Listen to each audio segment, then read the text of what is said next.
말씀이 열리는 평화대교시나 목회연구원 강의를 시작하도록 하겠습니다.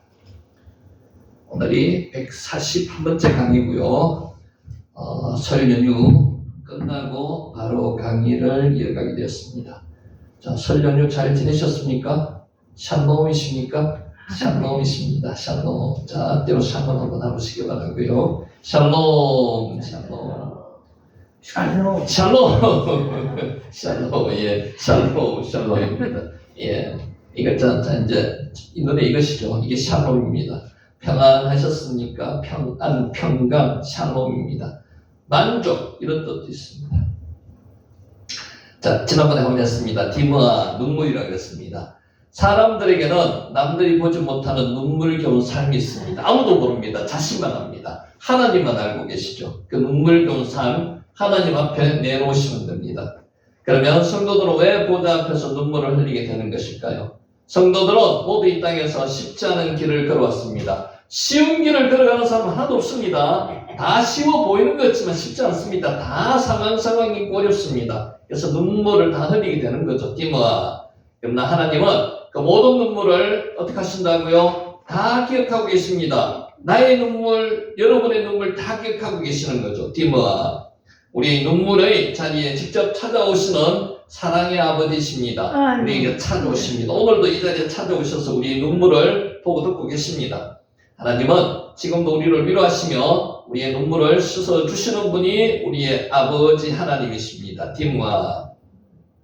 우리가 눈물을 흘렸던 자리에서 다시 일어나 어떻게 해야 된다고요? 눈물을 흘리고 그 자리에서 끝나면 안 됩니다. 하나님을 바라봐야 됩니다. 하나님 앞에 나와야 됩니다. 하나님을 바라보는 그 순간에 천국은 우리 안에 있다고요? 어디 있다고요? 우리 안에 있다는 것입니다. 그래서 우리는 죽음을 이 땅에서의 하나님의 나라에 살다가 저 땅에 저 천국 하나님의 나라를 실제 천국에 가는 게 우리의 죽음입니다. 그러니까 분낼 필요가 없다는 거죠. 디모아.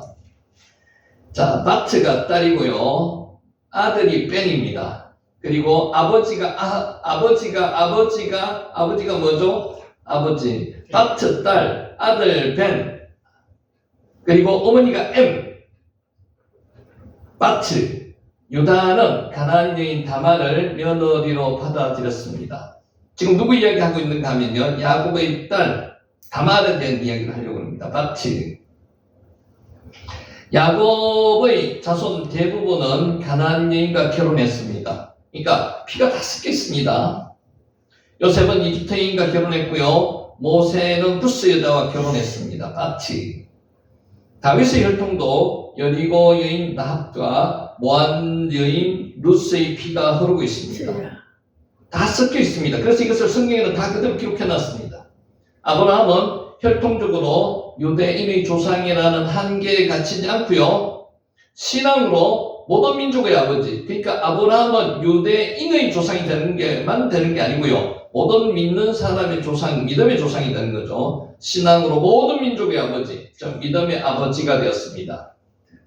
기독교인들이 윤리적으로 바른 행동과 삶으로 빛을 드러내지 못한다면 믿음이라는 이름으로 악행을 저지르기 쉽다는 가장 극단적인 예가 뭐라고요? 야곱의 딸 디나의 폭행 사건으로 우리가 알고 있어야 된다는 거죠. 바트, 딸입니다. 딸. 아버지가 아부입니다. 아부.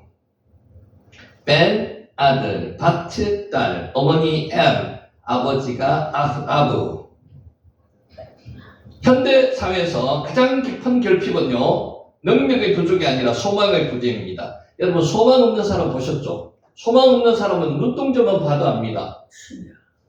별로 관심 가지는 게 없습니다. 이래도 좋고 저래도 좋고. 그래서 이런 사람들은 집안에서 잘 나오지 않습니다. 마치 티크와 소망입니다. 소망. 겉모습은 멀쩡해 보여도 소망이 끊어진 영혼은 힘을 잃고요. 삶의 방향은 점점 흐려집니다. 티크와 소망이 있는 사람들은요, 가진 것이 적어도 살아갈 수가 있습니다. 살아갈 용기도 나고요. 소망이 없는 사람은 모든 것을 가지고도 무너집니다. 많이 가지면 뭐합니까? 소망이 없는데. 티크와 소망입니다. 소망은 우리를 끌어가는 힘이면서도 동시에 우리를 밀어주는 힘입니다. 그 힘의 원천이 뭐라고요? 소망입니다. 소망. 티크와. 인간은 소망 없이 살 수 없는 존재입니다. 하나님은 우리를 소망의 자리로 부르십니다. 오늘 이 자리가 소망이 불어넣기 위해서 하나님이 부르신 자리라는 거죠. 티크와. 그러나 그 소망을 주시기 전에 인간의 소망을 먼저 무너뜨리십니다. 내가 가지고 있는 인간적인 소망을 하나님께서는 무너뜨리십니다. 그것을 비우게 만드신다는 거죠. 때로 쌓아놓은 재물이 사라질 때도 있습니다. 그런 경우 있으시죠? 다 있습니다. 재물이 사라지거나 건강을 잃거나 자신만만하던 건강이 흔들릴 때도 있습니다. 왜? 하나님께서 하나님의 소망을 주시기 위해서. 티코와 좋았던 관계가 깨어질 때도 있고요. 특별히 가족 간의 관계가 끊어질 때도 있습니다. 소망을 주시기 위한 방법입니다. 티코와 확실한 것이라고 믿었던 계획이 좌절될 때가 있습니다. 내가 제일 잘한다고 자신하던 것이 안 될 때가 있습니다. 하나님께서 소망을 주시기 위해서. 티코와 그러나 절망이 찾아오면요, 비로소 인간은 자신의 한계를 인정하고 누구를 찾게 됩니까? 하나님을 찾게 됩니다. 인간은 간사한 동물입니다. 그래서 자기가 자신이 있으면요, 하나님을 안 찾습니다. 그래서 하나님은 이것을 무너뜨리시는 거죠. 왜? 하나님에 대한 소망을 주시기 위해서. 티코와 절망은 우리를 멈추게 합니다. 바로 그 지점에서 하나님은 우리에게 소망의 하나님으로 나타나시는 거죠. 그때 하나님께서 우리 앞에 나타나시는 겁니다. 내 능력이 아니고 하나님의 능력을 신뢰하고, 내 계획이 아니고 하나님의 계획을 신뢰하고, 또 내 결론이 아니라 하나님의 결론을 신뢰하게 만드시기 위해서 우리한테 소망을 주시는 것입니다. 아브라함을 보시면 알죠. 내가 자식을 만들려고 하면 이스마엘을 만듭니다. 하나님께서 주신 자식은 누구예요? 약속의 아들 이삭이 되는 거죠. 하나님께서 주시는 소망이 있다는 거죠. 소망, 티쿠바. 마트몬이 보호하라는 뜻입니다. 마트몬. 마태복음 13장이 44절에 나오는 짧은 비유는요, 보화를 발견한 사람이 보화를 직접 사는 대신에 보화가 숨겨진 밭을 산다는 것입니다. 보화를 사는 게 아니고 밭을 사는 거죠. 마트몬. 그것은 사탄이나 만몬의 논리가 지배하던 세상을 하나님의 통치가 실현되는 장소로 되찾아오는 것입니다. 밭을 사는 것, 세상을 사는 거예요. 자신의 모든 소유를 지불하는 적극적인 결단을 의미합니다. 마트몬. 보화의 가치를 알아본 사람에게 전 재산을 파는 행위는요, 더 이상 고통스러운 희생이나 무거운 결단이 아닙니다. 마트몬. 발견의 기쁨이 발견자의 마음을 완전하게 압도해버렸기 때문입니다. 기쁨이 압도해버렸습니다. 기쁨의 의무를 삼켜버리는 거죠. 이런 기쁨을 느껴보신 적 있습니까? 기쁨이 정말 흘러넘치는 거죠. 하나님의 나라는 고통이라는 거친 포장지에서 우리에게 배달된 가장 위대한 선물입니다. 실제로 고통이라는 것으로 다가오지만 그 고통 안에는 뭐가 있다고요? 하나님의 나라가 있다고요. 결론적으로 이 비유는 우리에게 세 가지 삶의 태도를 요구합니다. 첫째, 하나님의 나라는 어디 있다고요? 지금 여기 있다고요. 바로 여기가 현실 속에 있는 게 하나님의 나라입니다. 이상 속에 있는 나라가 하나님의 나라가 아니라는 거예요. 둘째, 가치관의 우선순위가 자연스럽게 바뀌어야 합니다. 어떻게? 보화의 가치를 깨달은 사람은 억지로 세상을 버리는 것이 아니고요, 억지로 세상을 버릴 수가 없습니다. 세상의 강한 유혹 때문에. 그러나 더 귀한 것을 얻었기에 더 귀한 것이 있으면 억지로 안 버립니다. 자연히 버리게 됩니다. 가볍게 내려놓습니다. 셋째, 기쁨과 감사로 세상이라는 밭을 개간해야 합니다. 여러분 일할 때 기쁨과 감사로 하는 사람이 있고요, 억지로 마지못하는 사람이 있습니다. 하나님의 나라는 기쁨과 감사가 넘치는 것입니다. 마트몬. 비록 악조건이라 할지라도 그리스도인다운 품위를 유지하며 정직하게 일할 때 우리가 발 딛고선 그 밭에서 하나님의 나라를 이루어갈 수 있습니다. 어디서요? 바로 지금 여기서 하나님의 나라를 이루어갈 수 있다는 거죠. 그 기쁨의 삶 자체가 세상의 복음의 능력을 증명하는 가장 강력한 전도가 될 것이라는 것입니다. 마트몬, 보화입니다. 보화. 아싸, 알다는 거죠. 하나님은 우리를 인도하시되 태에서부터 백발의 노년에 이르기까지 안고 가시는 하나님이십니다. 우리가 젊었을 때는 잘 모릅니다. 어릴 때는 어린아이는 부모가 안고 가야 됩니다. 그죠? 그게 또 다시 우리가 반복되는 게 언제요? 나이가 들면은 하나님께서 우리를 안고 가시는 겁니다. 여러분 그냥 걸어 다니시는 거죠? 하나님이 지금 안고 다니시는 거예요. 그래서 그 안고 다니시는 그 포근함을 한번 느껴보시기 바랍니다. 나싸 안다는 뜻입니다. 젊을 때만, 쓸모 있을 때만, 잘할 때만 붙드시는 분이 아니라 항상 안고 다니시는데 젊을 때는 우리가 그걸 못 느끼는 거죠. 잘. 내 능력인 줄 압니다. 그렇지 않습니다. 연약할 때도, 늙었을 때도, 아무것도 할 수 없을 때도 여전히 우리를 안고 가시는 분이 하나님이시라는 거죠. 나싸. 안고 가신다는 것은 상대의 무게를 그대로 감당하고 떠안는 행위입니다. 우리가 나이가 들면요, 나이가 어느 정도 성장하면요, 안고 가기 힘듭니다. 그래도 하나님은 놓지 않고 계속 안고 가신다는 거죠. 늙으면은 나이가 더 들면요, 더 안고 가기 힘듭니다. 자기가 먼저 이렇게 하기 때문에. 그래도 하나님은 안고 가신다는 거죠. 상대가 스스로 쓸 수 없을 때 대신 책임지는 행동이 안고 가는 겁니다. 모세도 이사야와 동일하게 하나님을 소개했습니다. 어떻게? 광야에서 너희가 본 것 같이 사람이 자기 아들을 안는 것 같이 너희 하나님 여호와께서 너희가 걸어온 길에서 너희를 안으사 안고 가신다는 거죠. 이곳까지 이렇게 하셨느니라. 신명기 1장 31절 말씀입니다. 광야는 이스라엘의 성공담이 기록된 장소가 아닙니다. 광야는 실패담이 기록된 장소이고요. 광야는 하나님의 말씀만 있는 곳입니다. 말씀이 사람을 훈련하는 것이고요. 광야는 교육하는 곳입니다. 실패와 불순종, 원망과 두려움이 반복된 자리가 광야입니다. 하나님은 우리의 연약함을 보시고 실망하시는 분이 절대로 아닙니다. 하나님은 우리의 체질을 아시고요. 우리가 먼지임을 기억하십니다. 먼지가 뭡니까? 아파르. 우리는 흙으로 만들어졌지만 실제로 따르고 보면 흙의 먼지로 만들었습니다. 아파르 및 아다마, 흙의 먼지. 하나님은 우리의 연약함을 그대로 안고 행동하시는, 동행하시는 분입니다. 하나님은 우리가 실패한 자리에서도 여전히 우리를 안고 가십니다. 성공한 자리에서만 안고 가시는 게 아니고요. 실패한 자리에서도 항상 안고 가시는 분이 하나님이시라는 거죠. 나싸.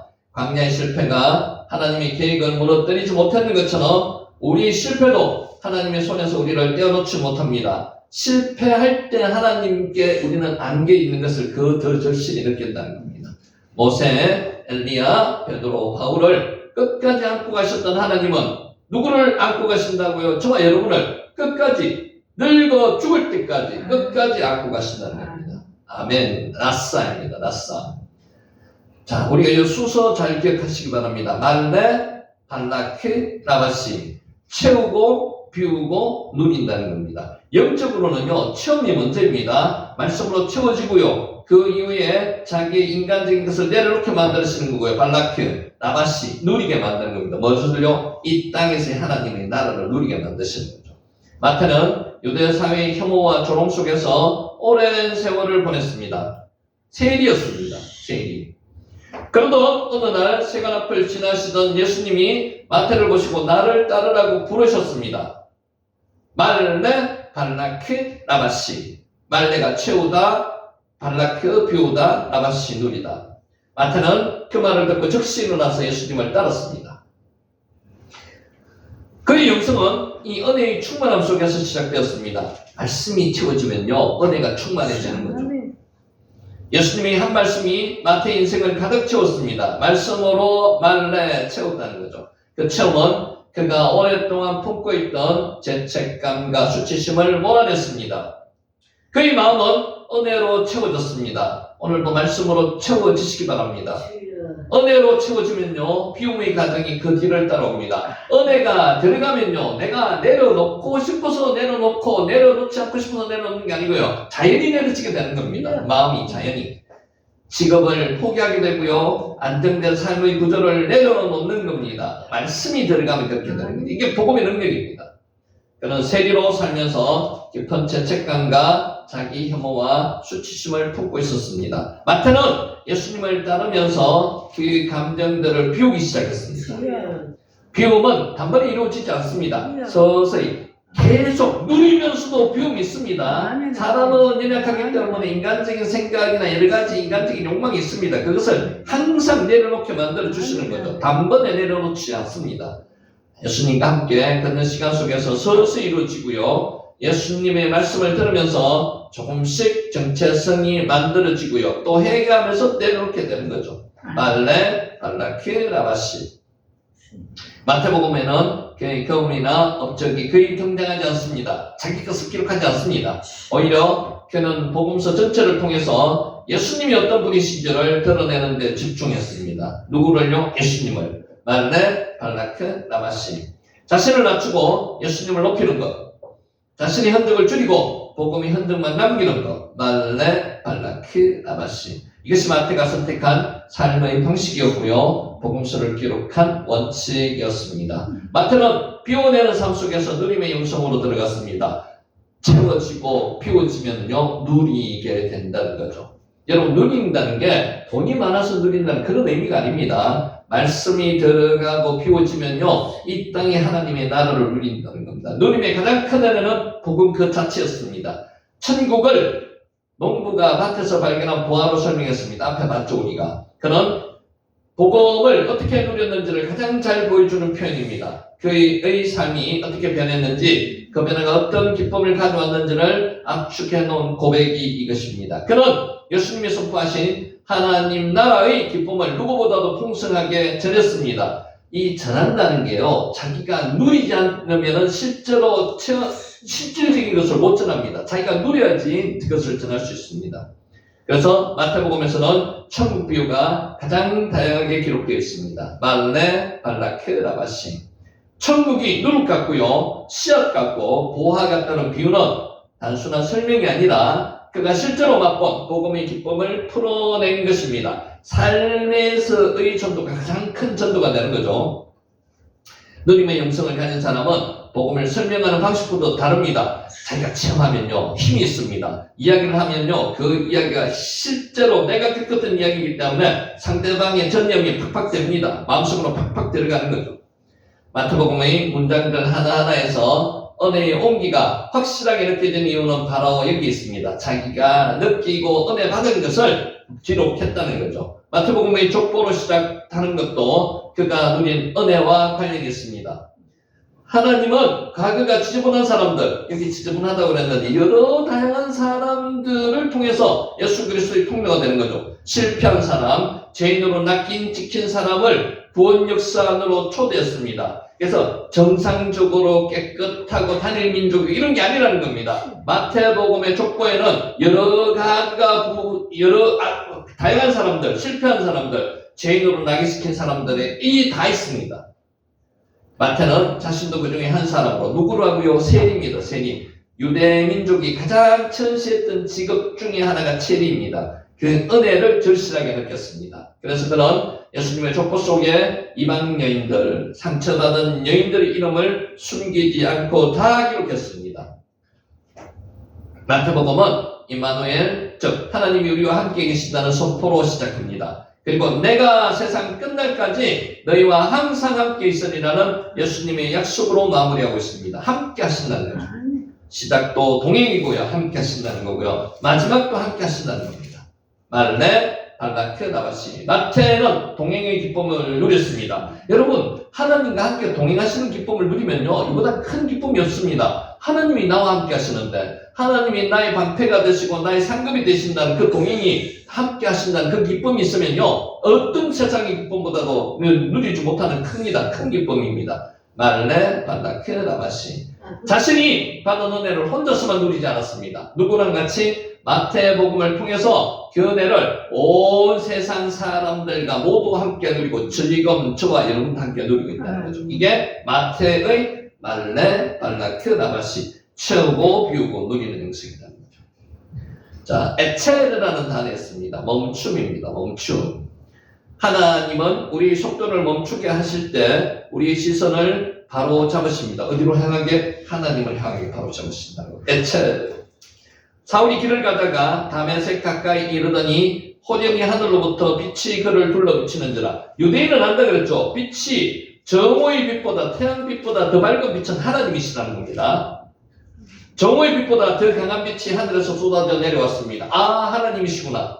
사울은 눈부심에 놀라 땅에 엎드러지고 그 순간 하늘에서 음성이 들렸습니다. 사울아, 사울아, 내가 어찌하여 나를 박해하느냐? 이 음성이 예수님의 음성이죠. 그러니까 사울은 빛이 하나님이시니까 이 음성을 내신 분은 하나님이시라는 것을 깨달았습니다. 그래서 예수님이 하나님이시라는 걸 이때 깨달았던 거죠. 에체르.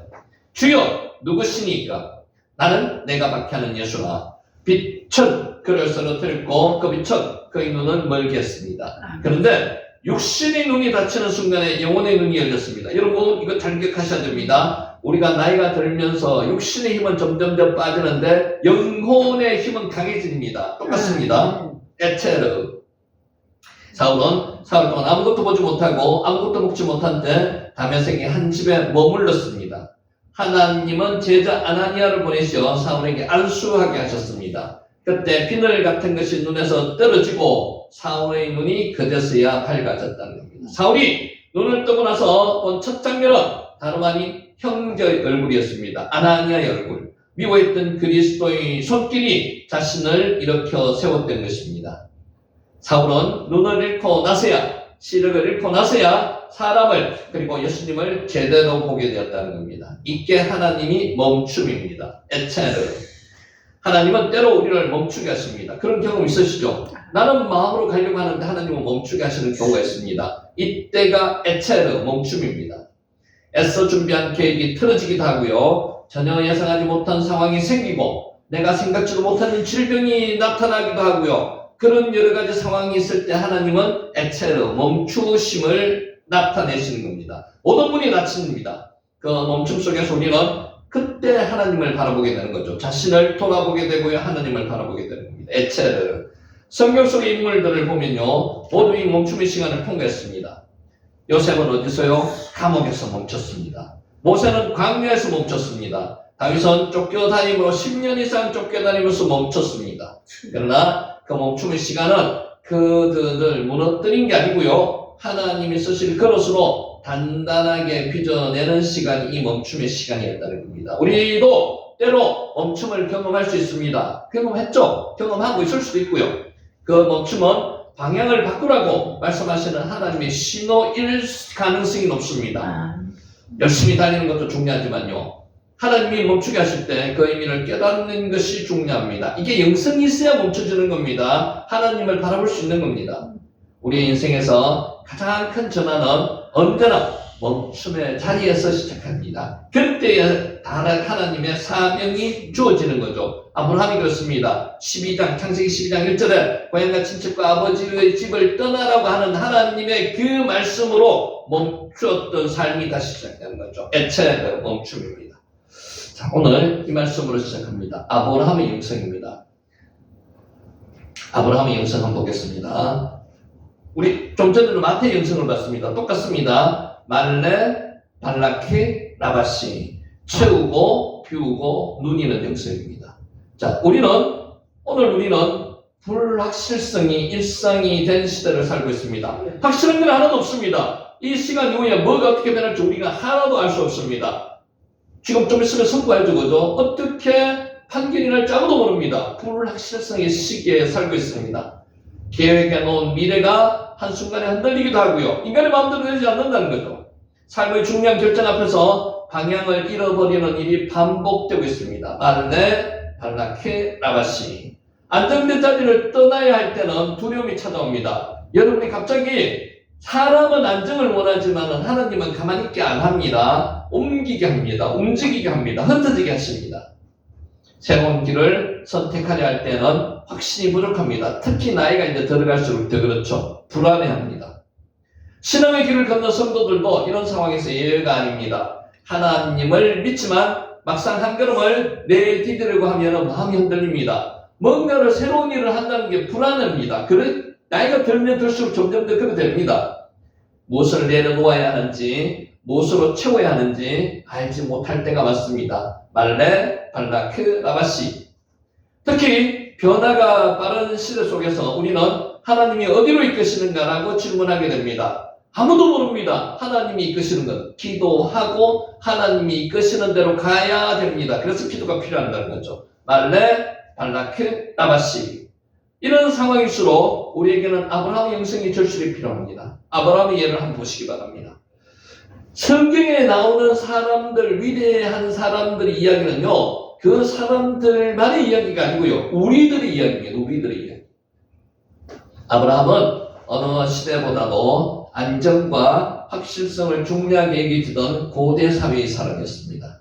고대 사회는요, 지금도 마찬가지지만은 어디로 변화를 준다는 것을 상당히 두려워합니다. 왜냐하면 죽음이기 때문에 환경이 바뀌면 죽을 수 있는 상황이 고대 사회였습니다. 자, 그런데 그런 모든 것을 내려놓고 새로운 길을 나아갔습니다. 하나님께서 명령하셨는 그것을 따르기가 쉽지가 않습니다. 1차 명령이 고향과 친척을 떠나라는 하란이 아니고 갈대고리에서 있었습니다. 2차 명령이 하란에서 있었습니다. 고향과 친척과 아버지의 집을 떠나라. 이런 명령을 듣고 그대로 실행한다는 것이 쉽지 않습니다. 그래서 1차 명령에서 960km를 옮겼고요. 2차 명령에서 690km를 옮겼고요. 2차 명령에서는 문화권이 다른 유브라데스 강을 건너야 되는 그런 위험이 있었습니다. 그것을 믿음으로 실천했다는 거죠. 그게 참 대단하다는 겁니다. 말레, 발라크, 나바시. 그런데 중요한 게 하나 있습니다. 하나님은 이런 명령을 내리시기 전에 말레, 뭔가를 채워주십니다.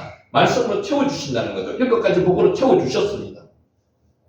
그는 명확한 정보도 보장된 위로도 없이 하나님의 부르심에 응답했습니다. 내가 내게 보여줄 땅으로 가라는 거죠. 그러니까 딱 지정된 장소도 없이 가라는 겁니다. 하나님께서 갈 때마다 인도해 주신다는 겁니다. 그의 삶은 믿음이 무엇인지를 증명하는 여정이었습니다. 그 여정 속에 하나님은 한 사람을 빚어가시는 방식을 보여주고 계십니다. 아브라함의 신앙 여정을 들여다보면요, 아브라함의 영성은 하나님의 말씀으로 체험을 받는 영성이었습니다.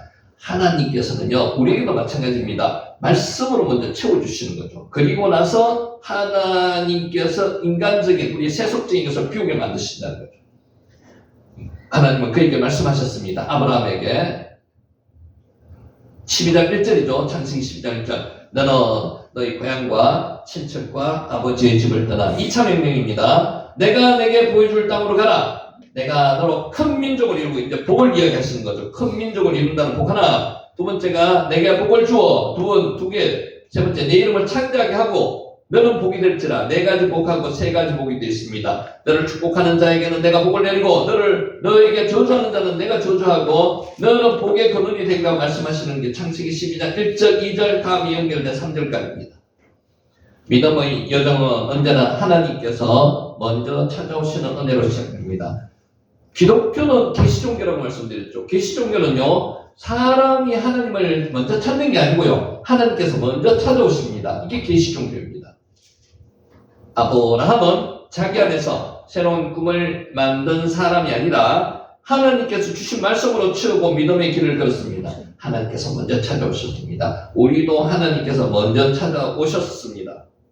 아브라함은 말씀으로 미래를 보았고요, 자신이 어디로 가야 하는지에 대한 기준을 세웠습니다. 뭘로요? 말씀으로. 말씀으로 채워진 사람은 비움의 단계로 나아가게 됩니다. 그래서 우리가 성경 말씀을 보게 되는 거고요. 성경 말씀을 읽는 게 참 어렵습니다. 성경 말씀을 하루에 1시간씩 읽는다 참 어렵습니다. 근데 그 말씀을 읽고 깨닫는 것은요, 내가 하는 게 아닙니다. 성령이 하시는 거죠. 그래서 성령이 인도하신다는 겁니다. 말씀으로. 그래서 말씀으로 채워진 사람은 이제 비움의 단계로 나갑니다. 아브라함은 하나님의 말씀대로 고향과 친척과 아버지의 집을 떠났습니다. 창세기 12장 1절 2차 명령이라고 했죠. 하란에서 가나안 땅으로 들어가는 단계. 이 떠남은 단순한 이주가 아니라 삶의 중심을 이동시키는 결단입니다. 문화권이 다른 곳으로 이동한다는 것은 죽음을 각오한다는 거라고 말씀을 드렸습니다. 그는 안정된 삶을 비우고요, 하나님이 보여주신 꿈과 미래를 가슴에 품으십니다. 하나님의 말씀이 들어가면요, 희망이 생깁니다. 결단을 하게 됩니다. 변화에 두려워하지 않습니다. 구원의 역사가 일어난다는 겁니다. 하나님께서 명확한 지도를 주시지 않았습니다. 내가 네게 보여줄 땅으로 가라는 거죠. 그럼에도 그는 믿음으로 안전에 대한 욕구를 비웠습니다. 사람의 힘으로는 할 수 없습니다. 하나님이 인도하시기 때문에 이런 결단을 내릴 수 있다는 겁니다. 그는 롯과의 갈등 속에서도 마음을 비우고 양보했습니다. 실제로 조카는요, 롯이 아들처럼 생각했습니다. 그렇기 때문에 아브라함은 족장입니다. 그 가족의 대표이고요, 생사 여탈권이 아브라함에게 있습니다. 근데 조카에게 먼저 선택을 하라고 줄 필요도 없고요, 그렇게 하지 않습니다. 근데 아브라함은 조카 롯에게 먼저 선택을 하라고 선택권을 줬습니다. 아브라함이 가장 깊은 비움은 모리아 산에서 이루어졌습니다. 모리아 땅에 있는 한 산에서 아들을 번제로 바치라는 겁니다. 독자 이삭을, 약속의 아들 이삭을 바치라는 하나님의 명령 앞에서 그는 이유를 묻지 않고 무조건 순종했습니다. 이게 아브라함의 믿음의 절정이라고 이야기를 합니다. 이삭은 아브라함의 삶에서 유일한 꿈과 희망이었습니다. 마찬가지로 자기 목숨보다도 더 귀한 존재가 아들입니다. 그런데 이것을 포기한다는 거죠. 비운다는 겁니다. 왜? 하나님의 말씀이 채워졌기 때문에. 그러나 그는 하나님의 약속을 믿고 자신을 온전히 믿었습니다. 이 아들을 하나님께서 데려가시더라도 부활시키신다는 믿음이 있었습니다. 새로운 생명을 주신다는 믿음이 있었기 때문에 이걸 할 수 있다는 거죠. 이 사건에서 아브라함은 하나님의 신실하심을 더욱 깊이 경험하게 됩니다. 말레 발라키 라바시. 비움은 하나님을 더 깊이 경험하게 되는 통로입니다. 이 비움을 통해서 하나님을 직접 이제 체험하게 되는 거죠. 그 인격적으로 하나님을 만나게 된다는 겁니다. 하나님께서 채우실 수 있도록 우리 자리를 내어드리는 것이 바로 비움입니다. 하나님은 비움의 자리로 나간 사람을 누림의 자리로 이끌어 주십니다. 이 땅에서 하나님의 나라를 누리게 만들어 주신다는 거죠. 아브라함이 누린 핵심은 물질적인 번영이 아닙니다. 하나님입니다. 형통이라는 건요, 하나님과 같이 하는 형통입니다. 우리가 성경에서 말하는 형통은요, 잘 되고 번영한다는 그런 개념만 있는 것이 아니고 하나님과 함께하는 형통이라는 거죠. 하나님은 그가 어느 곳에 가든지 함께 하셨습니다. 임마누엘 함께 하셨습니다. 누림은 하나님과 동행하는 기쁨을 깊이 체험하는 것입니다. 이게 누림의 절정입니다. 하나님의 나라에서는 하나님과 함께하는 겁니다. 아브라함은 때로 두려움 속에서 흔들리는 모습을 보였습니다. 인간적인 모습도 보았습니다. 있습니다. 하지만 하나님께서 결국 모든 상황을 이끄신다는 사실을 배웠습니다. 그래서 하나님만 바라보게 되는 거죠. 하나님과 함께 하게 된다는 거죠. 아브라함은 하나님이 자신의 삶을 책임져 주신다는 사실도 깨달았습니다. 하나님이 하신다는 겁니다. 100세 때 아들을 낳게 만드시는 이유는요, 네가 아들을 만든 게 아니라는 거죠. 내가 하나님께서 아들을 만들어 주셨다는 것을 깨닫게 만드신다는 거죠. 그러면서 그는 누림의 영성을 갖게 되었습니다. 이것을 체험한 사람은 누림의 영성으로 들어간다는 겁니다. 주여! 그는 이 누림의 영성으로 편안히 하나님께로 들어갈 때까지 믿음을 지킬 수 있었습니다. 말레 발라케 라바시. 아브라함의 여정은 오늘 우리에게 중요한 질문을 던집니다. 자, 우리는 무엇으로 마음을 채우고 있는가? 말씀으로 마음을 채우고 있습니까? 우리는 무엇을 비워야 하는가? 세상적인 것을 비우고 있습니까? 내 안에는 하나님께서 일하실 수 있는 공간이 있는가? 비워내야지만이 하나님이 일하실 수 있는 공간이 있는 거예요. 우리는 무엇을 누리며 살아가고 있는가? 하나님의 나라를 누리고 있느냐는 거죠. 우리는 분명히 답할 수 있어야 합니다. 우리는 하나님의 말씀으로 채우고 세상 욕심으로 가득한 마음을 비우고요. 염려, 근심, 걱정을 비우고 하나님으로 기쁨과 평안을 완전히 누릴 수 있어야 된다는 거죠. 이것이 우리가 본받아야 할 아브라함의 영성입니다. 말레 발라키 라바시. 하나님께서 오늘 우리에게 요구하시는 신앙의 여정이 이것입니다. 아브라함의 하나님은 우리의 하나님이십니다. 그때의 하나님이 지금의 하나님과 동일한 하나님이시라는 거죠. 천지를 창조하신 하나님이시고요. 그 하나님이 우리를 위해서 이 땅에 십자가에서 달려 돌아가신 그 하나님이시고 앞으로 재림하셔서 우리를 심판하실 그 하나님이시라는 겁니다. 우리가 하나님을 신뢰하고 담대히 믿음의 발걸음을 내딛을 때 하나님은 예비하신 은혜의 길을 열어주실 뿐만 아니라 아브라함의 복을 우리에게도 누리게 하신다는 것을 명심하시는 저와 여러분 되시기를 예수님 이름으로 축원합니다. 아멘.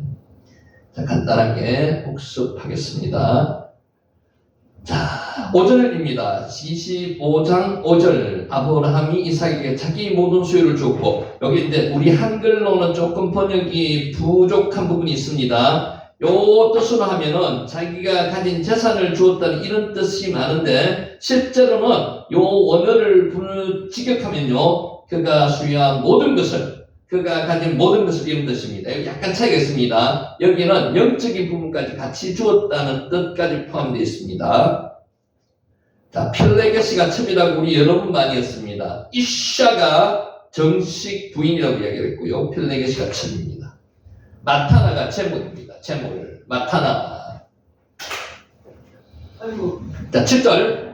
아브라함의 향년이 175세라. 아브라함은 175세에 죽었습니다. 자, 여기서 중요하게 보실 부분이 하나 있다고 말씀드려죠. 향년이 산 횟수가, 누린 횟수가 이런 뜻입니다. 실제로 하나님의 자녀들의 향년과 믿지 않는 하나님의 자녀가 아닌 사람의 향년, 누린 횟수는 원어는 다릅니다. 그래서 어떻게 적었냐 하면은 아브라함의 향년은요, 그리고 이것들은 아브라함이 산 생명의 연들의 날들이라고 했습니다. 연을 사는 게 아니고요, 하나님의 자녀들은 날을 사는 겁니다. 하나님의 자녀들은 하루하루를 사는 겁니다. 다시 말하면 하루하루를 충실히 사는 사람들이 하나님의 자녀라는 겁니다. 그래서 믿지 않는 사람들은 어떤 삶을 살게 되죠? 큰 삶을 삽니다. 어떤 삶? 연의 삶을 사는 거죠. 그래서 차이가 있습니다. 그래서 이삭과 아브라함과 이삭은 여러분들이 나를 사는 삶이라고 향년을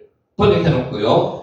이스마엘은 어떻게 번역해 놨는가 하면요, 연을 사는 삶이라고 번역했습니다. 밑에 보면요, 이스마엘은 향년이 137세에 기운이 다하여 죽어 자기 백성에게 돌아갔고, 여기 향년은요, 엘레, 셴의 하예, 연들입니다. 이것들은 살아있는 연들이다. 차이가 있습니다. 그래서 다시 한번 말씀을 드리면요, 하나님의 자녀들은요, 하루하루 최선을 다해서 살아가는 사람들이 하나님의 자녀들이라는 겁니다. 세상 사람들은요, 연을 중요시하는, 나를 중요시하는 게 아니고요, 연을 중요시합니다. 그래서 세상 사람들은 매해가 바뀌면은요, 우리 구정 방금 지났지만은 새로운 각오를 하게 됩니다. 세상 사람들은 그렇지만 우리 믿는 사람들은요, 매일 일어나면은 새로운 각오를 하면서 살아야 될 사람들이라는 것을 의미가 있습니다. 번역을 원어상으로 하면 그렇습니다.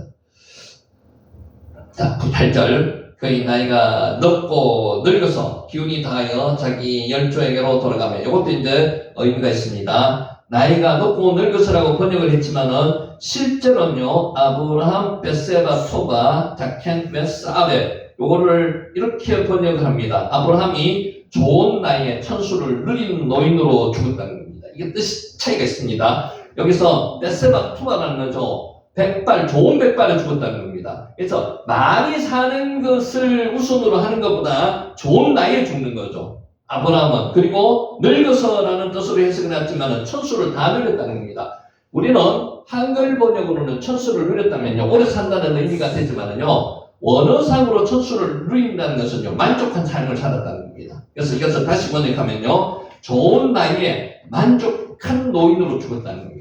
그래서 우리는 삶을 살면서요, 많이 오래 사는 것도 중요하지만은요, 좋은 나이에 만족한 삶을 살고 죽는 게 하나님의 자녀라는 겁니다. 이 삶을 누가 살았다고요? 아브라함. 성경에 이렇게 기록하고 있는 사람이 한 사람밖에 없습니다. 아브라함밖에 없습니다. 여러분, 만족한 삶을 살다가 돌아가셔야 됩니다. 그 만족한 삶은요, 오래 사는 삶일 수도 있지만 그보다 더 중요한 것은 하나님과 동행하는 삶이라는 거죠. 동행하는 삶.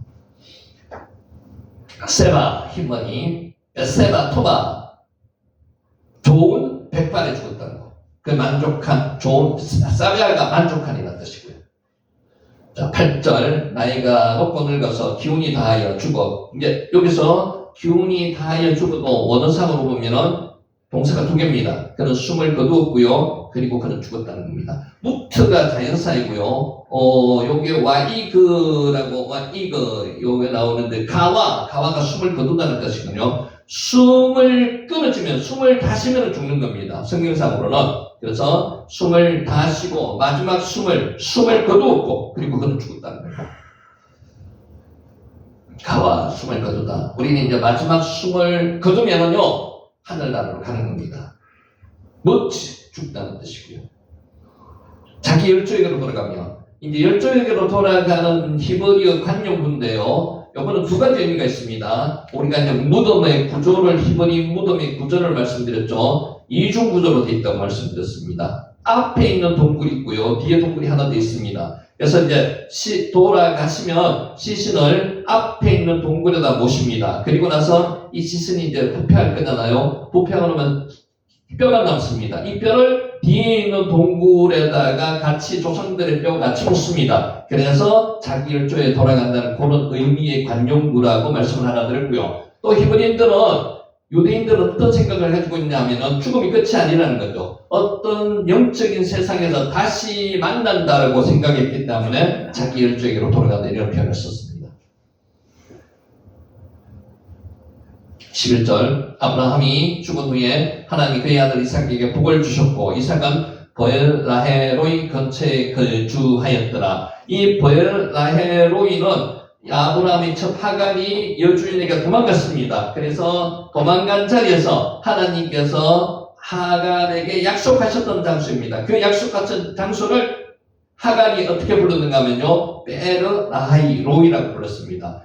살아계셔서 나를 감찰하시는 자의 우물. 실제로 베에르라하이로이를 한글로 발음을 보엘라헤로이라고 적어놨는 겁니다. 베에르 우물이죠. 라하이 살아계신다는 뜻이고요. 로이가 지켜보신다는 것입니다. 그래서 살아계셔서 나를 감찰하시는 자의 우물, 요게 보엘라헤로이로 번역을 해놨습니다. 보엘라헤로이, 베에르라하이 로이.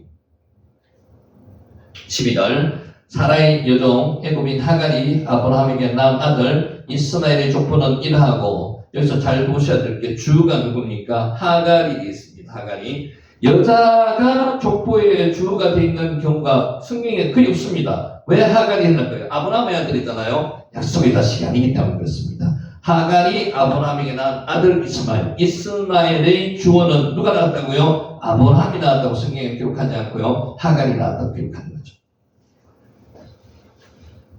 아까 말씀드렸죠. 이스마엘의 향년은 에르네, 쉔의 하예. 그리고 이것들은 살아있는 연들이다. 연들을 사는 사람들은 하나님의 자녀가 아닌 세상 사람들. 하나님의 자녀는 하루하루를 최선을 다해 사는 사람들. 여기에 구분해 놨습니다.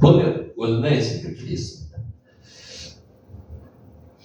죽어서 자기 백성에게 돌아갔다. 아까 말씀드렸듯이 다른 새로운 영역으로 들어가는 출발점임을 표현하고 있습니다. 넘어가고요. 자, 21절 이삭이 그의 아내가 임신하지 못함으로 그를 위하여 여호와께 간구하며 여호와께서 그의 간구를 들으셨으므로 그의 아내 리브가가 임신하였더니, 이삭의 아내가 리브가입니다. 리브가 우리 봤죠? 그 물동이를 거의 한 100번 가까이를 옮기면서까지 낙타에게 물을 마셨던, 그러면서 뭐라 그랬습니까? 굉장히 건장한 여인, 그리고 마음도 심성이 아주 좋은 여인, 이런 여인으로 1등 신부감이라고 말씀을 드렸잖아요. 근데 고대에서 제일 1등 신부는 어떤 신부입니까? 아들을 쑥쑥 잘 낳는 신부가 1등 신부입니다. 근데 리브가는 결혼을 했는데도요, 아들을 못 낳습니다. 누구 닮았습니까? 사라도 아들을 잘 못 낳았죠. 75세에 하나님께서 많은 많은 백성을 주겠다고, 민족의 조상이 되겠다고 이야기를 했는데 못 낳습니다. 25년을 기다리니까 100세에 아들을 낳습니다. 사라가 그렇듯이 리브가는 몇 년을 기다렸습니까? 이삭이 40세에 결혼했고요. 아들을 몇 세에 낳습니까? 60에 낳습니다. 20년을 기다렸습니다. 그래서 아들을 체력적으로 여자가 가능한 가임이라 그러죠. 불임이 아니고 가임 여성이 아니고요. 실제로 성경에서는 불임 여성으로 적어놨습니다. 아카르입니다. 아카르가 뭔가 하면요, 불임하다. 이 뿌리가 뽑힌 여자라는 거죠. 여자로서의 기능을 못하는 성녀라는 겁니다. 그래서 이 성녀라는 표현을 쓰는 사람들이 사라가 성녀라는 표현을 썼고요. 리브가를 성녀라는 표현을 썼고요. 그리고 사무엘 어머니 한나를 성녀라는 표현을 썼습니다. 성녀라는 거죠. 그러니까 아기를 낳을 수 없는 여인이라는 뜻입니다. 그런 여인들에게 하나님께서 하나님의 은혜로 아기를 낳게 하셨다는 그런 뜻입니다. 그래서 아기를 낳을 수도 있고 못 낳을 수도 있는 아기를 안 낳은 게 아니고요. 언어상으로는 아기를 낳지 못하는 성녀인데 하나님의 은혜로 아기를 낳게 하셨다 이런 뜻입니다. 리브가도 그랬다는 거죠. 임신하지 못함으로. 아카르가 나오네요. 잉태하지 못하는.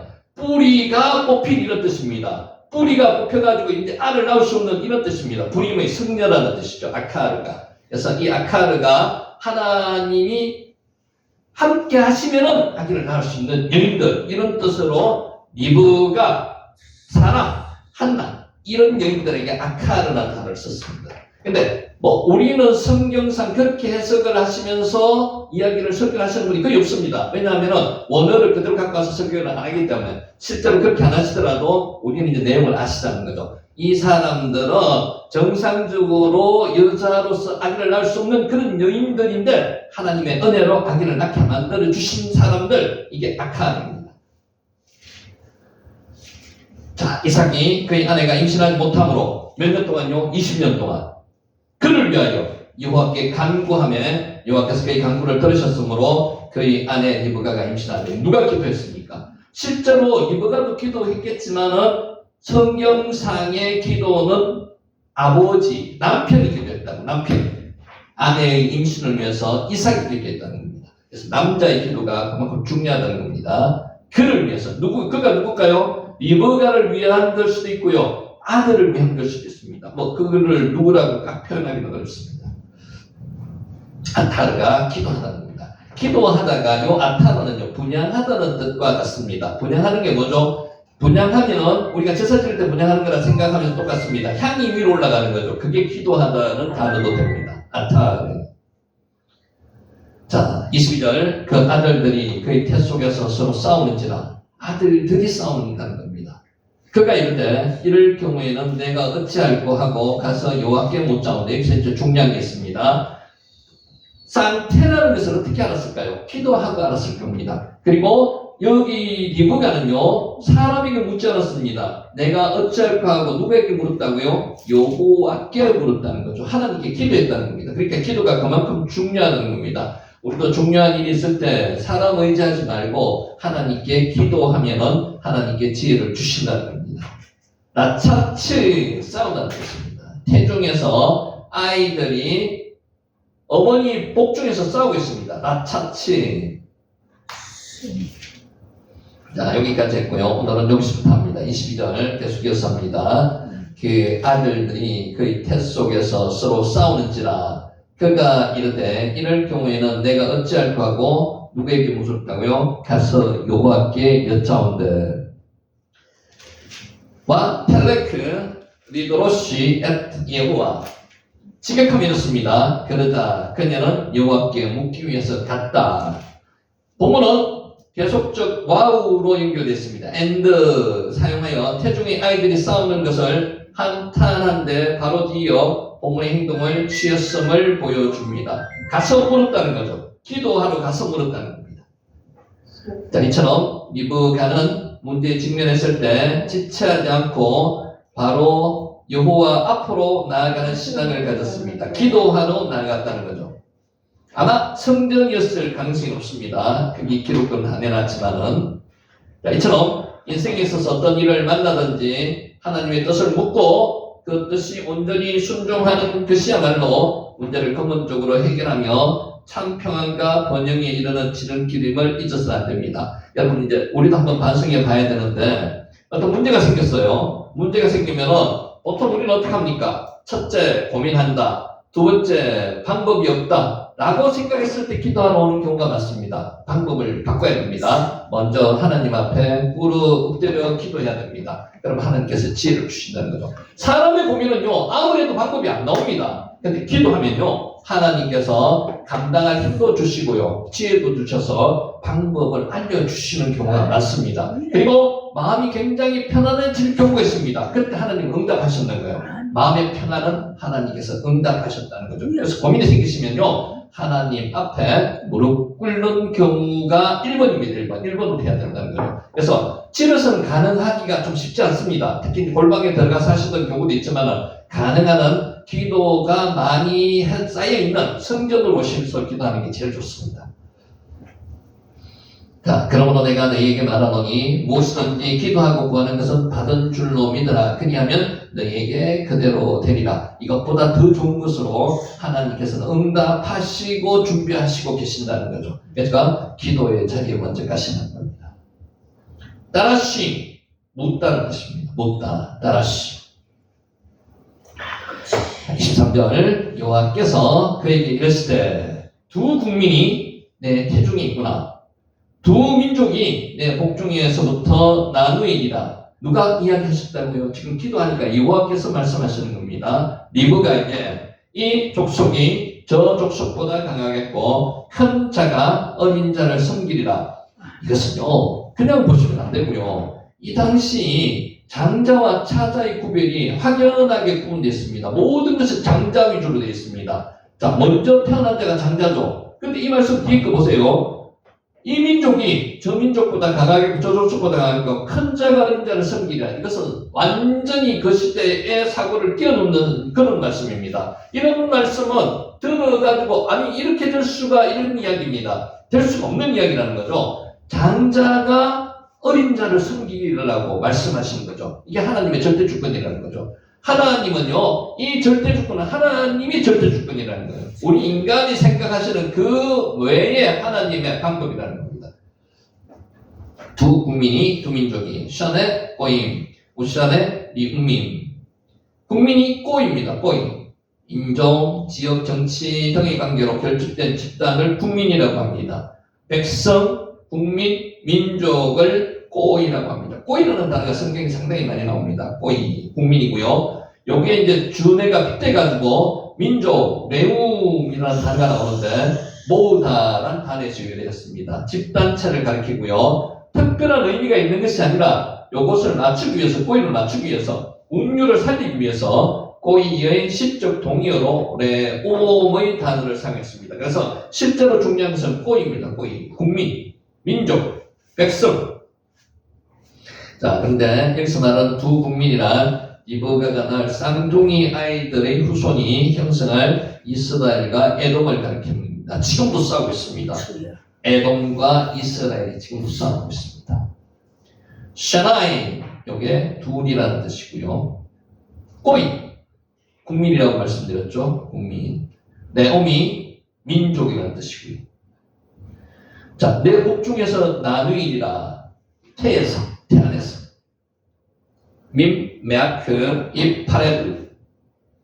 출생하기 전에 이미 이들이 서로 나뉘어져서 반목 관계에 놓일 것을 말씀하시는 겁니다. 하나님께 기도할 때 하나님께서 알려주신다는 거예요. 그리고 동시에 두 자식이 태어나 서로 다른 두 민족으로 발전할 것을 뜻합니다. 이러한 사실은 나누이리라. 파레두, 입파레두. 나누이다. 끊어지다. 이런 의미도 있습니다. 흩어지다는 의미도 있고요. 파라드에서 나왔는 겁니다. 그들 스스로 앞으로 서로 끊어져서 흩어질 것임을 보여주고 있는데도 확인됩니다. 아까 제가 절대 주권이라고 말씀드렸죠. 왜 이렇게 만들어주십니까? 평화롭게 만들어주시. 이거는 우리가 인간으로서 이해 못할 겁니다. 하나님의 절대 주권입니다. 결국 본문은 두 아이로부터 형성될 두 민족이 전혀 공통점을 갖지 않고 독자성을 지니게 될 것과 근본적인 차이점으로 숙명적으로 영혼이 따로 분리될 것이고요. 둘 사이에 항상 긴장과 분쟁과 불화가 끊어지지 않게 될 것임을 보여주고 있는 겁니다. 이게 인간의 마음대로 되는 건 아니죠. 하나님의 섭리 속에 있는 겁니다. 이게 절대 주권이라고 이야기하는 겁니다. 하나님 왜 제게 이러세요? 하나님의 주권입니다. 여기에 몸이라는 뜻도 있고요. 창자라는 뜻도 있고요. 하나님은 아브라함에게 네 몸에서 태어날 자가 네 씨가 되리라고 말씀하셨습니다. 그때 아브라함이 오해했습니다. 그 몸이라는 것을요, 본인 혼자의 몸이라고만 착각했습니다. 실제로 우리에게 하나님께서 말씀하시는 몸은요, 부부가 일심동체입니다. 그러니까 아브라함과 사라로 통해서 씨가 나타날 것이 태어날 것이라는 말을 아브라함이 오해했기 때문에 이스마엘이라는 그 아들을 대림으로 통해서 넣게 되었다는 거죠. 그러니까 하나님의 말씀을 기도하면서 우리는 영적으로 잘 판단하셔야 됩니다. 무슨 말씀을 하시는지. 확신하지 않으면요, 다시 한번 기도하시고요. 계속 그게 기도 제목이 되는 거죠. 그러니까 기도는 내 이야기를 하나님께 전달하는 것으로 시작할 수 있습니다. 그것도 필요합니다. 근데 결국에는요, 하나님과의 대화입니다. 하나님께 내 이야기를 하고 하나님이 무슨 말씀을 하시는지 내가 듣고 그 뜻대로 하나님의 말씀대로 사는 게 기도를 하는 그 원칙입니다. 파라드, 아까 말씀드렸죠. 나뉘다, 파라드. 자, 23절 계속 읽습니다. 다시 한번 읽을게요. 여호와께서 그에게 이르시되 두 민족이 내 태중에 있구나. 두 민족이 내 복중에서부터 나누이리라. 파라드 했고요. 이 족속이 저 족속보다 강하겠고 큰 자가 어린 자를 섬기리라. 큰 자가 어린 자를 섬기리라. 이게 이제 굉장히 센세이션한 이야기죠. 그 당시에는 강하겠고 얘 에마치 힘이 세다 이기다는 게 아마치입니다. 아마치. 자, 히브리어에서 미완료형은 사건이 반복되는 사건을 이야기하는 겁니다. 그래서 본문은 장차 이스라엘 민족이 다른 민족에 대해서 확고한 우위를 점하고 지속적인 지배를 할 것임을 한 번만 하고 마는 게 아니고요. 지속적으로 할 것이라는 거죠. 그게 미완료형이라는 거죠. 앞으로도 계속 그렇다는 겁니다.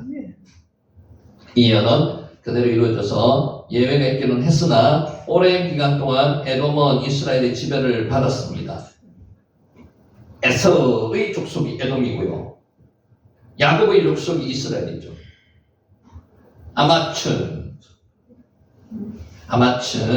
아마츠가 강하다는 뜻입니다. 강아치. 이제 중요한 내용입니다. 큰 자가 어린 자를 섬기리라. 장자가 차자를 섬긴다는 겁니다. 한 집안에서 원래 태생적으로 보면요, 장자보다는 차자가 좀 똑똑할 가능성이 높답니다. 장자보다는. 근데 실제로 이스라엘에서는 장자 우선주의입니다. 똑똑하고 안 똑똑함을 떠나가지고요, 모든 고난과 권리를 장자 쪽에 많이 줍니다. 그 장자가 다 가져가는 거죠. 차자는 따릅니다. 근데 성경에서 보면요, 차자 쪽에서 권한을 가지고 있는 경우가 몇 분 생깁니다. 지금 요 야곱과 에서의 사이에서 그렇습니다. 어린 자가 큰 자가 어린 자를 섬긴다. 웨라브 야호드 차이르 섬기다가 아바드입니다. 아바드. 예배하다도 아바드죠. 일하다, 노동하다, 봉사하다, 예배하다, 아바드입니다. 자, 쉽게 예배하는 것, 순복하다, 의미까지 아바드입니다. 따라서 본문은 장차 큰 자, 형이 차자, 노예의 위치에서 어린 자를 힘써 섬기게 될 거라는 겁니다. 이게 참 그 당시로 봐서는 이 이야기는 굉장히 센세이션한 이야기입니다. 하나님의 절대 주권이라는 거죠. 말씀드렸죠. 큰 자가 어린 자를 섬긴다는 것은 하나님께서의 섭리입니다. 하나님께서 말씀하시는 거고요. 우리의 구원도 마찬가지입니다. 하나님의 절대 주권이 아니면요, 저와 여러분은 구원받을 수 없었습니다. 안 그렇습니까? 우리가 구원받을 수 있는 것은 우리의 힘과 우리의 노력으로 된 게 아닙니다. 우리가 이해할 수 없어요. 그게 하나님의 절대 주권이라는 거죠. 이게 절대 주권입니다. 차이르가 작은 자 차남입니다. 차이르, 아버지, 아버지는 얘기 안 들어가고. 자, 이는 장자의 우위를 인정하는 근동 인섭을 뛰어넘는 독특한 예언이고요. 아주 센세이션한 예언입니다. 누가 말씀하셨다고요? 하나님께서. 자, 본문이 가진 중요한 의미는요, 단순히 한 민족이 다른 민족보다 강하게 되어서 다른 민족이 이 민족에게 복종하게 된다는 데 있지 않습니다. 실로 언약 가문의 계승권이 장자가 아니라 차자에게로 넘어갈 것을 보여주고 있습니다. 이게 인간의 머리로서는 이해가 안 됩니다. 이게 하나님의 절대 주권이라는 거죠. 이 예언 그대로 큰 자의 후손 에돔 족속은 하나님의 심판을 받는 족속으로 전락했습니다. 그리고 반대로 어린 자의 후손 이스라엘이죠. 장차 그리스도가 태어나는 족속이 되었다는 겁니다. 자, 실로 하나님은 인간의 판단이나 조건에 구애되지 않습니다. 당신이 기뻐하시는 자를 친히 택하시고요, 당신이 원하시는 자를 들어 쓰신다는 겁니다. 그래서 절대 주권이 중요하다고 말씀드렸죠. 아까 말씀드렸듯이 저와 여러분이 하나님의 자녀가 된다는 것은 인간적으로 판단은 도저히 할 수가 없는 것입니다. 하나님의 절대 주권으로 되었다는 것. 그게 은혜라는 겁니다. 이것이 역사와 인생을 주장하시는 하나님의 절대 주권입니다. 그 자식들이 아직 나지도 아니하고 무슨 선이나 악을 행하지도 아니한 때에 택하심을 따라 되는 하나님의 뜻이 행위로 말미암지 않고 오직 부르신 이로 말미암아 쓰게 하려 하사 리브가에게 이르시되 큰 자가 어린 자를 섬기리라 하셨나니, 이제 기도 속에서 하나님께서 리브가에게 말씀하신다는 거죠. 인간의 머리로 상상이 됩니까? 생각이 됩니까? 이해가 안 됩니다. 판단이 안 씁니다. 이게 하나님의 절대 주권이라는 겁니다. 자, 24절. 그 해산 기한이 찬적태에서 쌍둥이가 있었는데, 그 해산 기한이 찬적과 이 머레우, 야메하 랄레 베츠. 직역하면 이렇습니다. 그러자 출산을 위한 그녀의 날들이 채워졌다는 겁니다. 이제 출산의 날이 가까워서 꽉 채워졌다는 겁니다. 이는 하나님 구원 계획에 따라 택한 민족 이스라엘이 직계의 조상이 될 야곱이 이 세상에 등장할 역사적인 순간이 드디어 이르렀다는 것입니다. 이처럼 이 세상의 역사, 특히 구속의 역사는 역사의 주관자 되시는 하나님께서 계획하셨던 그 기한이 채워지면 반드시 이루어지게 된다는 겁니다. 이제 우리가 성경 말씀에서 안 이루어진 게 거의 없이 다 이루어졌습니다. 뭐만 안 이루어졌습니까? 재림, 예수님의 재림만 지금 이루어지면 다 이루어지는 겁니다. 근데 그 재림의 때는 하나님은 알고 계시고 그때가 되면 반드시 재림을 하신다는 겁니다. 이러한 사실은 성경에 무수히 많이 등장하는 예언이 모두 다 성취되었다는 점에서 너무나 분명히 알 수가 있다는 겁니다. 자, 아직 이루어지지 않은 예언 여기 나오죠. 그리스도께서 다시 오실 것이며 그 후에 심판이 있다는 것입니다. 그날이 언제일지는 아무도 모릅니다. 하나님께서 정한 기한이 차면 반드시 이루어질 일이라는 것이고요. 우리는 그날을 대비해서 깨어 있어야 된다는 겁니다. 카라, 부러다, 부러진다. 카라, 부러지는 기도, 카라. 자, 25절. 먼저 나온 자는 붉고 전신이 털옷 같아서 이름을 에스라 하고, 붉다는 뜻이 아드몬이라고 기록되어 있습니다. 원형은 아담이 붉다는 뜻입니다. 아담, 붉은, 붉다. 아담은 붉다는 뜻입니다. 첫 번째로 태어난 아이가 보통 이상으로 전체에, 몸 전체에 붉은 빛깔을 띠고 있음을 알 수 있습니다. 여러분, 이런 아이 태어나면, 처음에 이런 아이가 나면 어떻게 돼요? 굉장히 어색할 겁니다. 그죠? 아이가 났는데 털이 온몸에 덮고 있습니다. 이게 기형이라고 생각할 수도 있을 겁니다. 근데 그게 아니라는 거죠. 그러나 이는 그가 보기에 흉측하다는 의미는 아닙니다. 왜냐하면 본문에 사용된 아드모니라는 용어는 다윗의 아름다운 용모를 나타내는 데서 사용되었습니다. 아드모니, 붉다는 뜻입니다. 아드모니. 털이 유난히 많았다는 거죠. 아드모니, 붉다, 붉은. 전신이 털 같았답니다. 옷을 입었는 것 같았다는 것, 털이 많은 정도가 그 전체가 털 외투 같아서 이런 뜻입니다. 첫 번째로 태어난 아이의 몸에 털이 많아서 마치 털옷을 껴입은 사람처럼 보였다는 것입니다. 얼마나 많았습니까?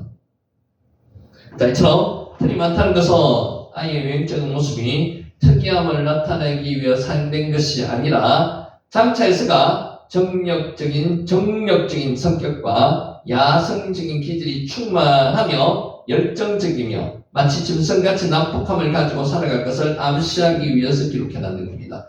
남자로서는 아주 1등 신앙감입니다. 이 정도 되면 특히 고대에서는 그죠? 완벽합니다. 완벽.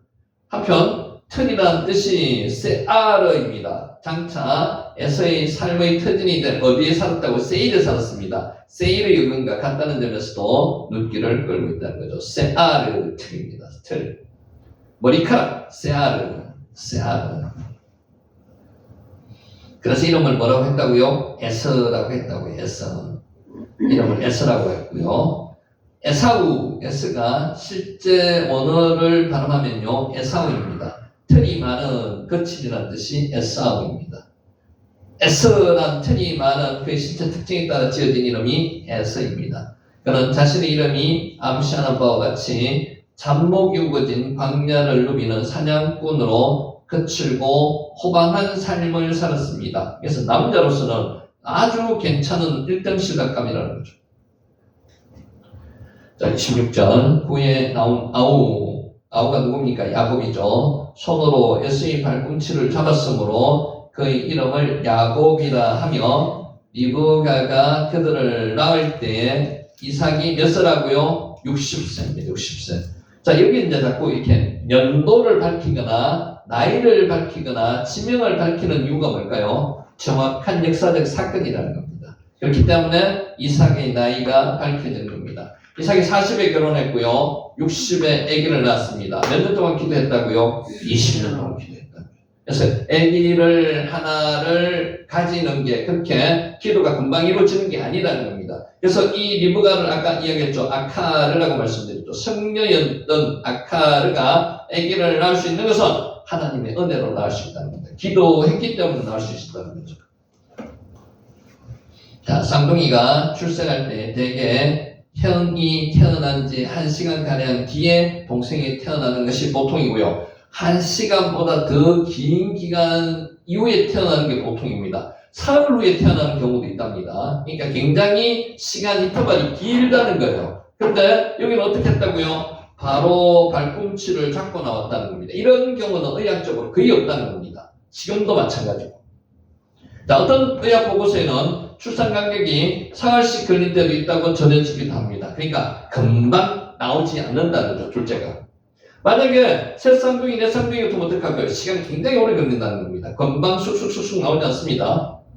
이런 맥락에서 어떤 이들은 쌍둥이 동생이 먼저 태어난 다른 쌍둥이 형의 신체 일부를 붙잡고 곧바로 태어난다는 것은 의학적으로 불가능한 일이라고 단정하기도 합니다. 근데 실제로 있었던 일이라고 아까 뭐라고요? 이삭의 나이 60대 이런 일이 있었다고 기록을 하는 겁니다. 그러니까 성경에 나오는 이야기가 허구나 소설이 아니라는 겁니다. 정확하게 그때 있었다는 이야기입니다. 팩트입니다.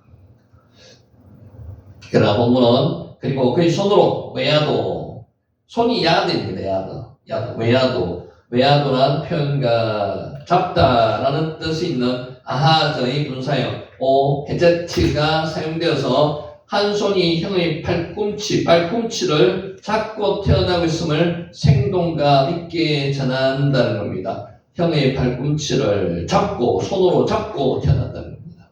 실제로 이거는 거의 불가능한 현상이지만은 성경이 그렇게 기록되어 있기 때문에 팩트입니다. 이는 실제 상황에 대한 묘사이며 아울러 야곱이 에서에 대하여 강한 경쟁의식을 가진 사실에 대한 무의식적인 전조라고 볼 수가 있습니다. 그러니까 안에서 다투었다, 복중에서 다투었다는 이야기도 마찬가지고요. 다투었는데 먼저 나가니까 내가 먼저 나가겠다고 잡았다는 그런 의미도 있다는 겁니다. 아하츠가 잡다는 겁니다. 잡다. 잡다. 발꿈치를 잡다. 26절 다시 읽습니다. 후에 나온 아우는 손으로 에서의 발꿈치를 잡았으므로 그의 이름을 야곱이라 했고요. 리브가가 그들을 낳을 때에 이삭이 60세였더라. 야코브 뒤에 있다. 뒤에서 오다. 배후 맨 끝부분이라는 뜻이 아카브가 뒤에 있다. 뒤에서 오다 이런 뜻입니다. 뒤를 쫓는 발꿈치를 잡은 자의 의미도 여기 있습니다. 발꿈치를 잡은 자. 자, 이런 형 에서의 발꿈치를 잡고 태어난 그의 독특한 출생 장면에서 유래한 이름입니다. 실제로 이게 모양으로 봐서도 아주 어떤 좋은 모습을 나타내는 건 아닙니다. 경쟁하고 다투고 이런 모습을 나타내는 거죠. 먼저 나가는 것을 잡아챈다는 이런 느낌도 있고요. 그래서 뒷발꿈치를 잡은 자 이런 뜻입니다. 자, 이러한 야곱이라는 이름은 단순히 그의 출생과 관련된 이름 이상의 의미로 교활하다, 집요하며 경쟁심이 강한 그의 성격과 기질을 반영해주는 이름이기도 합니다. 근데 이제 여러분 한번 들어가기 전에 한번 생각을 해볼게요.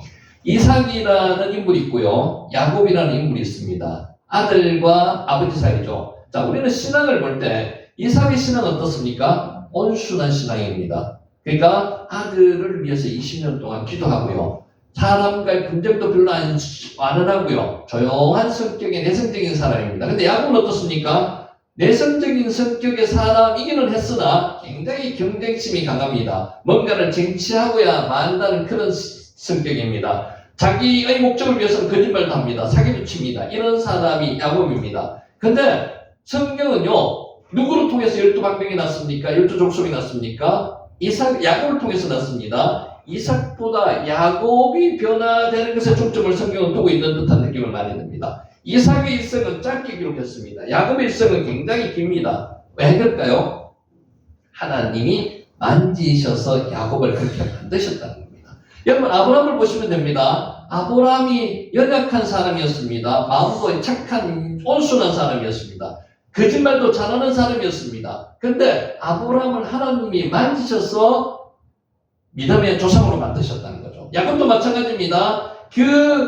이렇게 야곱이 교활한 사람, 사기 잘 치는 사람, 거짓말 잘하는 사람, 야곱을 하나님께서 야복강에서 허벅지뼈를 치면서까지 이스라엘로 만들어 주셔서 하나님께서 만드셨다는 게 야곱이라는 거죠. 그러니까 성경은요, 도덕성을 이야기하는 게 아닙니다. 성경은 그 사람도 만들어가지고 하나님의 일을 하는 역할, 소망을 주셨다는 겁니다. 그렇게 중점을 두는 겁니다. 그래서 누가 잘됐고 잘못됐고 보다는 하나님께서 이 사람들을 통해서 어떻게 하나님의 나라에 만들어가는 임무를 주셨는지, 소망을 주셨는지 그것에 중점을 두셨다는 거죠. 그래서 거기에 주목하면서 한번 보시기 바랍니다. 아케루가 발꿈치입니다. 발꿈치. 발뒤꿈치. 아케루.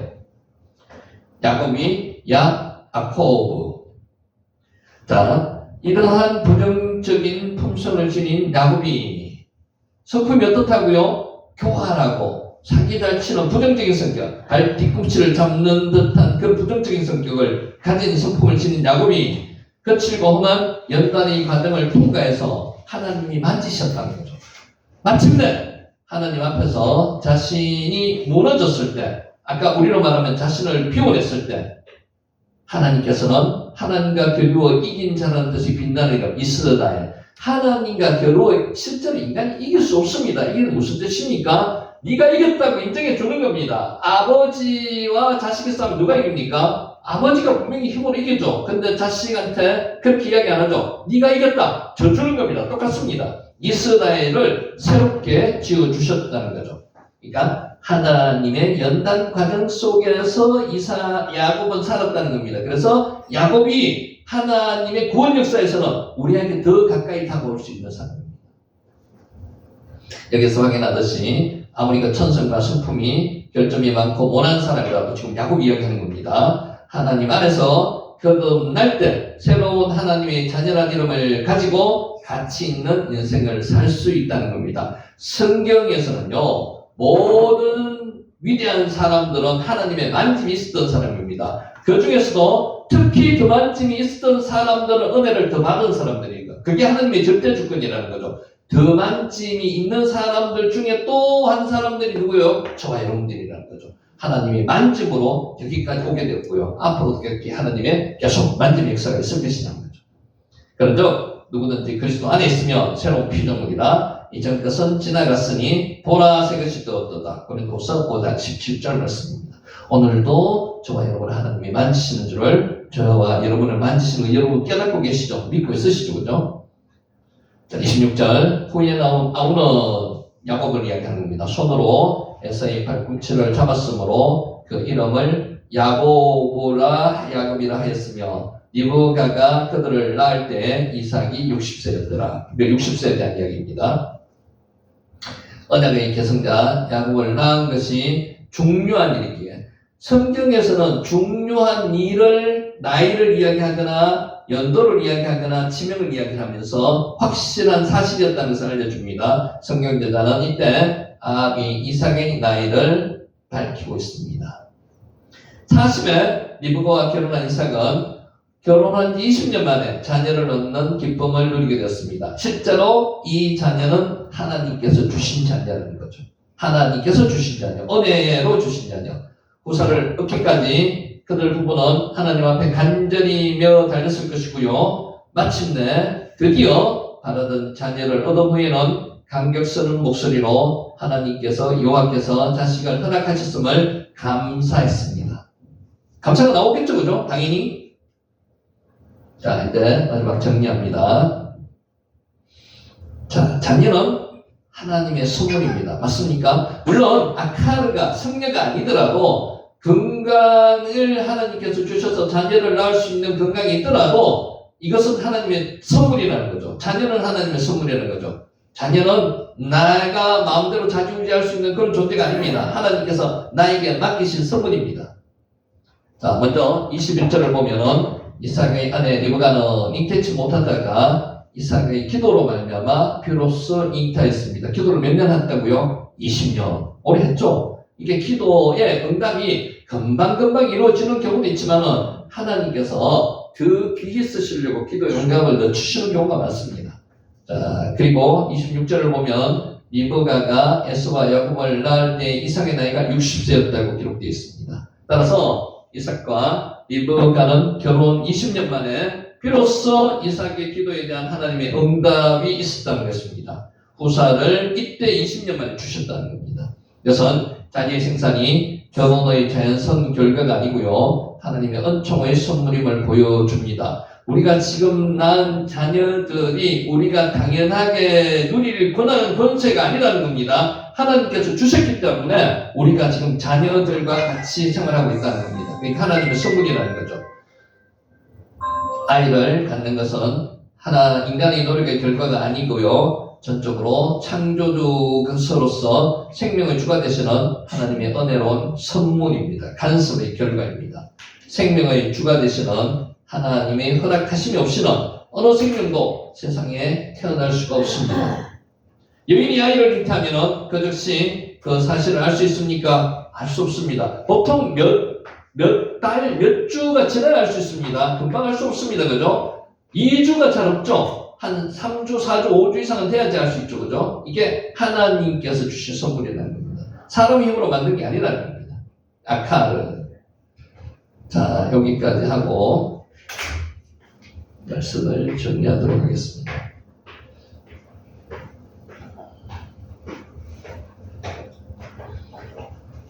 자, 제목이 그렇습니다. 피하는 것으로 해결되지 않는다. 무슨 것이 있으면 피합니다.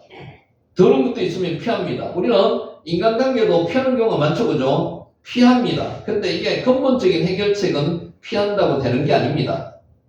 마음의 쓴뿌리로 고통을 경험하면 사람들은 본능적으로 그 고통을 피하려고 합니다. 이게 극단적으로 되면 어떻게 되는 겁니까? 삶을 포기하는 경우가 있습니다. 피하는 거죠. 그것도 피하는 방법 중에 하나입니다. 피한다고 해결되는 게 아닙니다. 바라흐라는 단어가 있습니다. 도망하다, 피하다는 겁니다. 바라흐. 긍정적인 단어가 아닙니다. 이거는. 다시는 상처받고 싶지 않아서 피합니다. 그래서 많은 사람이 썸뿌리의 문제를 다루는 대신에 썸뿌리는 어디 있는 거예요? 내 마음속에 있는 겁니다. 내 마음속에 있는 것을 피한다고 썸뿌리가 없어지는 게 아니라는 거죠. 상처를 주는 상황과 사람을 피하는 방법을 선택합니다. 물론 이게 하나의 방법일 수가 있습니다. 자꾸 보는 것보다 안 보는 게 나을 수도 있습니다. 근본적인 치료 방법은 아니라는 거죠. 바라흐. 어느 정도는 지혜로운 선택이라고 할 수도 있습니다. 완전히 정답은 아니라는 거죠. 바라흐. 실제로 부정적인 사람들과 거리를 두는 것은 필요할 때도 있습니다. 이런 사람들과 어울려 다니면요, 내가 부정적인 사람이 될 가능성도 높고요, 상당히 사람이 부정적으로 생각을 하게 됩니다. 그래서 이런 사람들은 가능한 안 만나는 게 좋습니다. 이것도 방법이 될 수가 있습니다. 불평과 불만, 원망과 독서를 쏟아내는 사람들과 함께 계속 지내면 마음이 상하게 되고요, 나도 부정적으로 되어간다는 거죠. 바라흐. 그러니까 우리가 친구를 잘 사귀라고 이야기하는 것도 그렇고요, 사람을 잘 만나라고 이야기하는 것도 마찬가지입니다. 근데 중요한 것은요, 이 사람들에 대한 문제가 아니고요, 나에 대한 문제도 있습니다. 내가 부정적으로 이 사람들한테 영향을 그렇게 주지 않느냐도 한번 생각해 봐야 된다는 거죠. 바라흐. 그들의 말은 듣는 사람의 영혼을 지치게 합니다. 이런 말을 자꾸 들으면요, 영혼이 고갈이 됩니다. 힘들어집니다. 어느새 그들과 같은 방식으로 반응하게 된다는 겁니다. 나도 부정적인 사람이 돼간다는 겁니다. 그래서 만나지 않는 게 상책이 됩니다. 그렇기 때문에 성경도 악한 영향력을 경계하라고 말씀하고 있습니다. 바라흐, 도망가다, 피하다는 뜻입니다. 피할 것은 피해야 됩니다. 이게 현명한 방법입니다. 그러나 문제는 근본적인 해결책은 아니라는 겁니다. 이게 치유 방법은 아닙니다. 사람은 피한다고 해서 마음의 썸뿌리는 사라지지 않습니다. 환경을 바꾸어도 마음은 그대로 따라옵니다. 환경이 바뀐다고 내 마음이 바뀌자는 겁니까? 아닙니다. 사람은요, 환경이 바뀌지 않아도 내 마음이 바뀌면 변화되는 겁니다. 그래서 기도가 필요하다는 거죠. 기도하면요, 상황을 바꿔주시는 경우도 있으시지만 상황보다는 내 마음을 먼저 바꿔주신다는 거죠. 직장을 옮기고 공동체를 바꾸고 관계를 끊어도 썸뿌리는 여전히 내 안에 남아 있습니다. 이게 바뀐다고 썸뿌리가 없어집니까? 그대로 있습니다. 아라흐, 도망하다 피하다. 이스라엘 자손들이 광야 생활은 이 사실을 잘 보여주고 있습니다. 이들이 노예였습니다. 광야에 들어왔다고 노예 근성이 금방 없어집니까? 안 없어집니다. 그래서 몇 년이 필요했다고요? 40년이나 물류 기간이 필요했다는 겁니다. 아라흐. 하나님은 그들을 애굽의 노예에 살면서 건져냈습니다. 10년도 아니고 20년도 아니고, 물론 노예 생활을 계속 다 했는 건 아니지만 430년간이라는 세월 속에서 몇백 년을 아마 노예 생활을 했을 겁니다. 그 생활이 금방 없어지겠습니까? 안 없어집니다. 억압과 고통의 환경에서 벗어나 자유를 누리게 하셨습니다. 그러나 환경이 바뀌었음에도 그들의 마음은 바뀌지 않았습니다. 환경이 바뀐다고 마음까지 바뀌지는 게 아닙니다. 나라로 피하다 도망하다. 애굽을 떠났지만 애굽의 사고방식은 그대로였습니다. 노예가 가지고 있는 노예 근성은 그대로 가지고 있었다는 거죠. 그 결과 광야에서도 같은 불평과 불만, 원망이 반복되었습니다. 그래서 이들이 원망하는 게 당연한 거였습니다. 실제로 광야를 들어가 보면요, 인간적인 불평, 불만이 나올 수밖에 없다고 이야기를 합니다. 거기서 물도 못 마시고 그 건조한 그 지역을 그냥 통과할 수 있는 게 사람의 힘으로서는 할 수 없다는 거죠. 하나님이 계셔야지만 할 수 있다는 겁니다. 그래서 불평, 불만을 이해도 갑니다만은 우리 역시 이와 비슷한 선택을 할 때가 많습니다. 따라하고 힘든 관계를 끊고 나면 문제가 해결될 것처럼 느껴집니다. 여러분, 특히 사람관계 그렇습니다. 어떤 교회에 가다가 나는 저 사람 보기 싫어서 교회를 옮기는 경우가 있답니다. 그러면은 그 사람 피해서 갖는 다른 곳에 가면은 그 사람보다 다른 사람을 만날 가능성도 높다는 거고요. 어떤 교회에서는 이 사람만 빠지면 이 교회가 잘 될 것 같아서 그 사람 빠지기를 학수고됐는데 마침 드디어 그 사람이 빠져나갔답니다. 근데 다른 사람이 또 그와 같은 사람의 역할을 또 할 수 있다는 겁니다. 이게 사람입니다. 그러니까 이거는 사람의 힘으로는 할 수 없다는 거죠. 힘든 관계를 끊고 나면 문제가 해결되지 않습니다. 그러나 시간이 지나면서 다시 새로운 문제와 새로운 관계를 맺으면서 이전과 비슷한 갈등이 반복되는 것을 발견하게 됩니다. 사람 사는 사회에서는 이럴 수밖에 없습니다. 이는 상대가 계속해서 문제이기 때문이 아닙니다. 뭐 때문이라고요? 내 안에서 반응하는 방식이 변하지 않았기 때문에 내가 문제라는 거다. 내가 피하는 방식의 또 다른 한계는요, 현실적으로 피할 수 없는 관계들이 존재한다는 것입니다. 가족과 직장 동료, 교회 공동체 안의 사람들처럼 쉽게 거리를 둘 수 없는 관계들이 있습니다. 계속 마주쳐야만 될 관계들이 있다는 거죠. 따라 도망 못 갑니다. 피하지 못합니다. 이 관계들 안에서 썸뿌리는 계속해서 자극을 받고요. 우리는 반복적으로 상처와 분노를 경험하게 됩니다. 참고 참더라도 이건 어떻게 할 수가 없는 경우예요. 더 큰 문제는 피하는 방식이 때로는 영적인 회피로 변질된다는 점입니다. 하나님 앞에서 다루어야 할 마음의 문제를 외면한 채 바쁨과 역사역, 형식적인 신앙으로 자신을 채우는 것입니다. 그러니까 근본적인 치유가 안 된 상태에서 이런 것은 해결이 되지 않는다는 거죠. 빠라음. 겉으로 문제없이 보이지만 마음속 썸뿌리는 여전히 살아있다는 것입니다. 결론에서 말씀드리지만은 하나님께서 치료하지 않으시면은, 썸뿌리를 치료하지 않으면은 안 달라진다는 겁니다. 내가 입을 열지 아니할 때에 종일 신음함으로 내 뼈가 새하였도다. 주의 손이 나를 누르시오니 내 진액이 빠져서 여름 가뭄에 마름같이 되었나이다. 내가 이르기를 내 허물을 여호와께 자복하리라 하고 주께 내 죄를 아뢰고 내 죄악을 숨기지 아니하였더니 주께서 내 죄악을 사하셨나이다. 시편 32편 3절 5절 말씀입니다. 다윗이 문제를 숨기고 피할 때는 몸과 마음이 함께 무너졌습니다. 피해서는 안 된다는 거죠. 빠라흐.